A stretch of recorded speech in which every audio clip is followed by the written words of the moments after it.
Todo mundo já ouviu falar da grande tribulação, sim ou não? Quantos anos são?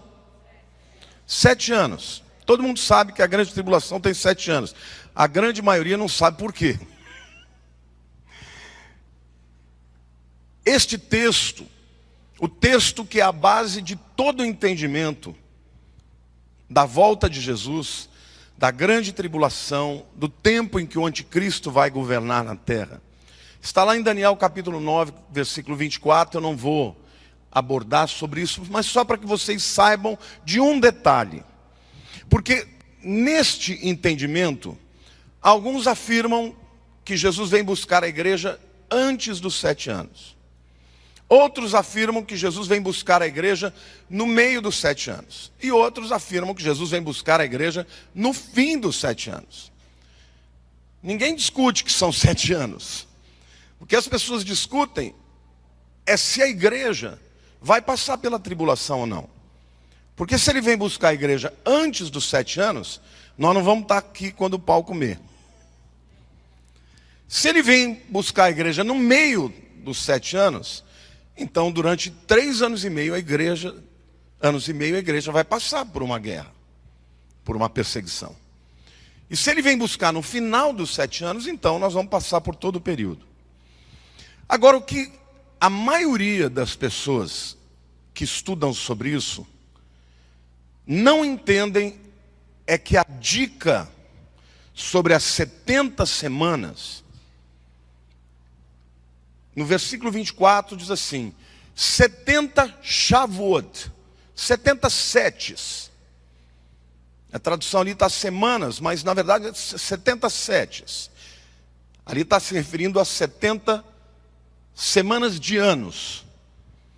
São destinadas, o anjo está falando com Daniel, que é um judeu, que está exilado na Babilônia. Ele diz assim, 70 semanas são destinadas para o teu povo. Quem é o povo de Daniel? Israel, é o povo judeu. O anjo está deixando claro. Então hoje nós estamos vivendo nos últimos minutos proféticos do tempo dos gentios. A Bíblia fala sobre isso. Mas eu quero dizer para vocês que muita gente não entende que quando Jesus fala da pregação do evangelho, ele usa a figura de uma semeadura. Sim ou não? Vocês conhecem a parábola do semeador? Fala claramente dos tipos de campos, os vários campos, a semente é a palavra, o semeador é quem prega. Então, da mesma forma que o tempo em que a evangelização acontece é assemelhada a um período de plantio, a volta de Jesus, na Bíblia, muitas vezes é comparada a um tempo de colheita. Sim ou não? Então, para que nós entendamos a volta de Jesus, nós precisamos entender que a volta de Jesus é vista como um tempo de colheita. Eu quero mostrar para vocês aqui, então, algumas verdades que vocês até agora não ouviram, mas que a partir de hoje vocês vão começar a entender. Todo o entendimento sobre a vinda de Jesus, portanto, está relacionado à colheita que se fazia em Israel. Amém? E dentro da área da colheita, a gente tem que saber quais os tipos de colheita e quais eram as leis que envolviam a colheita. Então eu quero que você entenda que Deus ele tinha alguns princípios na colheita, que eu vou falar aqui para vocês, que depois lá na frente eles vão fazer sentido. A primeira lei é a lei da primícia, está lá em Êxodo 23, versículos 16 e 17. Guardarás a festa da cega, colheita, dos primeiros frutos do teu trabalho, que houveres semeado no campo, e a festa da colheita, a saída do ano, quando recolheres do campo o fruto do teu trabalho. 3 vezes no ano, todo homem aparecerá diante do Senhor. Deus está dizendo o seguinte, olha, a primeira lei que vocês precisam entender sobre colheita é que as primícias são minhas. Isso valia para as 3 colheitas que tinham. Tanto a colheita da cevada, quanto a colheita do trigo, quanto a colheita da uva no final do ano. Como é que funcionava isso? O cabra ia lá, semeava no campo dele cevada. Quando começava a crescer a cevada, ela era verdinha. Não estava pronta ainda para ser colhida. Como é que ele ia saber quais eram os primeiros frutos? Ele andava no campo, quando ia chegando a época. E os primeiros ramos que começavam a amarelar, ele ia lá, colocava uma marca ao redor, uma fita vermelha, no campo inteiro.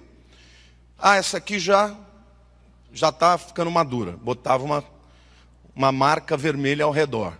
Continuava andando, encontrava mais um outro tucho ali, botava uma outra marca vermelha e ia andando. Depois que ele fazia tudo isso no campo, ele arrancava, olha bem, arrancava do chão e ia na presença do sacerdote e dos anciãos e apresentava aquela colheita para Deus. Deus está dizendo, olha, a primeira porção é minha, você não vai comer dela, você vai entregar na minha presença, no templo, na presença do sacerdote e na presença também dos anciãos do povo. Esse é o primeiro princípio que Deus estava dizendo. Você fazendo assim, todo o resto vai ser santificado. Você dá essa primeira parte para mim, e eu santifico o resto de maneira que o inimigo não vai poder roubar sua colheita. O que Deus está falando? Vocês vão entrar na terra, o primeiro, o segundo e o terceiro ano vocês não vão comer, quando plantarem. O 4º ano, vocês vão colher o fruto e vão comer? De quem que vai ser? Do Senhor.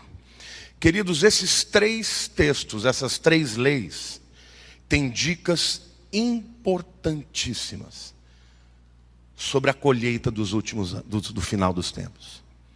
A primeira colheita, a colheita da cevada, a colheita das primícias, de respeito à igreja, que vai ser arrebatada antes da tribulação. Depois eu vou mostrar mais para vocês.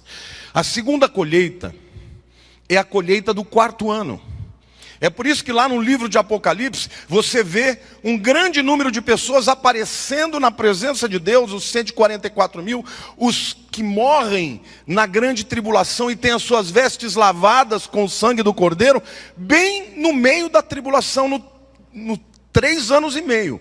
3 anos e meio, diga para a pessoa do teu lado, 3 anos e meio é o 4º ano. Portanto, a colheita do 4º ano, para Deus, se refere a estes que vão comparecer perante Deus no meio da tribulação. Amém? E a última lei é a lei do que sobra. Porque no final dos 7 anos, depois que a ira de Deus for derramada, que muita gente morrer, que o anticristo estiver perseguindo e matando muita gente, vai sobrar. Vai sobrar muita gente ainda. E estes últimos são aqueles que serão colhidos com os anjos que virão dos 4 cantos da terra para colher o que sobrou e oferecer a Deus. Amém? É muito importante que você entenda então que tem 3 períodos de colheita em Israel. Diga, tem 3 períodos de colheita em Israel. A primeira colheita é a da cevada. A colheita da cevada ocorre no chamado dia de primícias. Olha para a pessoa do teu lado. Primícias. Então a colheita da cevada acontece, a festa de primícias acontece naquela semana da Páscoa. Porque a festa para o judeu da Páscoa é de uma semana. E todo judeu tinha que comparecer a 3 festas. Diga assim, são 3 festas, chamadas festas da reunião. Isso é uma outra dica também. Porque é uma festa em que Deus está dizendo, eu vou reunir o meu povo. Quais eram as festas? O período da Páscoa, o período de Pentecostes e o período de Tabernáculos. Por que Deus faz isso? Por uma razão simples. O povo colhia, a primícia era para Deus.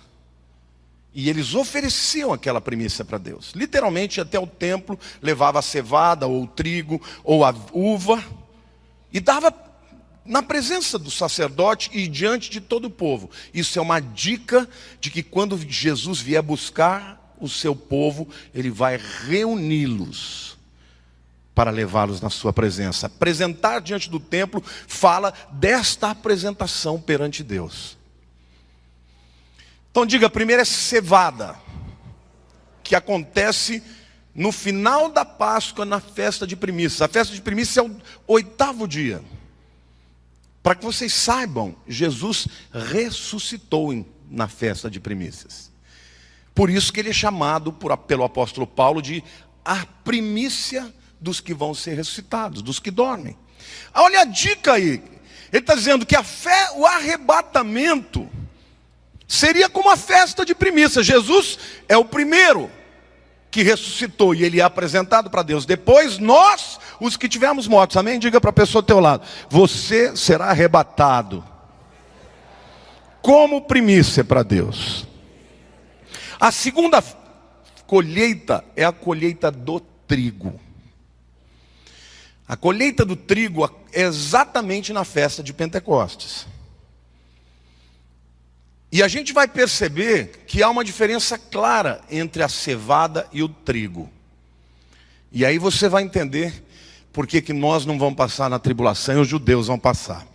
E a terceira colheita é a colheita da uva, que acontece durante o período da festa de tabernáculos. Então, na verdade, quando a Bíblia fala de que Jesus vem para buscar o seu povo, na verdade, há 3 eventos de colheitas separados. E essa é a razão porque muita gente confunde. Porque em alguns momentos a Bíblia está falando da colheita da cevada e é a igreja. Em outros momentos ela está falando da colheita do trigo. E são esses que vão estar na presença de Deus no meio da tribulação. E em outros momentos Jesus está falando da colheita do vinho. E eu vou mostrar, vou provar para você nos textos e aonde eles estão.